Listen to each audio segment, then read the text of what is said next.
শুভ বিকেল সকলকে। তোমরা আমার আগের ক্লাসগুলোতে কি সম্পর্কে পড়ছিলে? ভাষা শিক্ষা সম্পর্কে পড়ছিলে। এই ভাষা শিক্ষা কিভাবে আমরা ভাষা শিখি?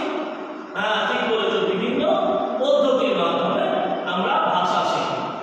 তাহলে আমরা আজকে এই ভাষা শিক্ষণের যে পদ্ধতিগুলো রয়েছে সেই পদ্ধতিগুলোর মধ্যে একটি পদ্ধতি নিয়ে আমরা আলোচনা করি।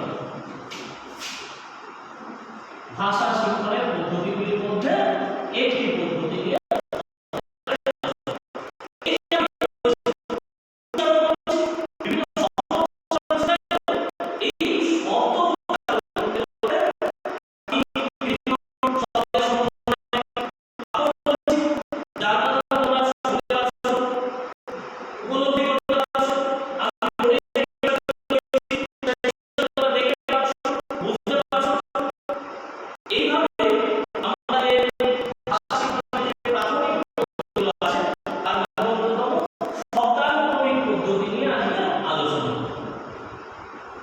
শব্দানুক্রমিক পদ্ধতি।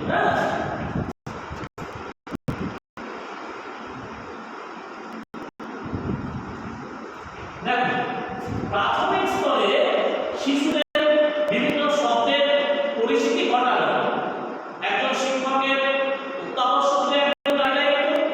এই দায়িত্ব পালন করতে গিয়ে শব্দানুক্রমিক পদ্ধতিতে একজন শিক্ষক কি করবেন? প্রথমে শিক্ষার্থীদের কাছে কিছুটা জানা শব্দ উচ্চারণ করবেন। ধরো আমি বললাম গাছ, বল ইত্যাদি, প্রথমে শব্দ উচ্চারণ। তাহলে প্রাথমিক অবস্থায় এই শব্দগুলো উচ্চারিত হলো। শব্দগুলো উচ্চারিত হওয়ার পরে বাইরে কলেজে স্কুলে গাছ রয়েছে, বিভিন্ন গাছপালা, সেই গাছ থেকে তোমাদের শব্দ দেখালাম, শব্দ শোনালাম। তারপরে তার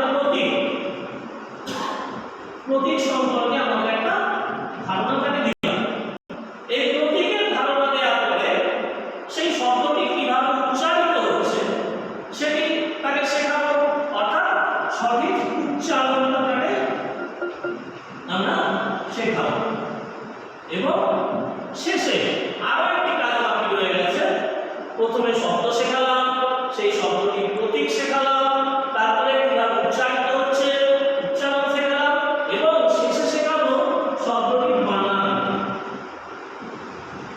অর্থাৎ কোন বানানের দ্বারা শব্দটি হচ্ছে।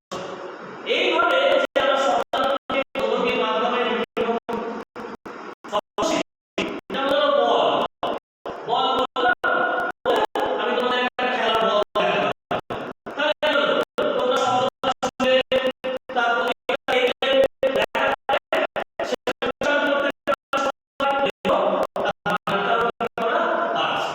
ফলে এই শব্দানুক্রমিক পদ্ধতির বেশ কিছু সুবিধা রয়েছে।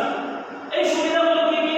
ধরো এক একটা করে যদি আলোচনা করা যায়, বস্তু সম্পর্কে ধারণা লাভ করতে পারবে শিক্ষার্থীরা, বস্তু সম্পর্কে ধারণা লাভ করতে পারবে।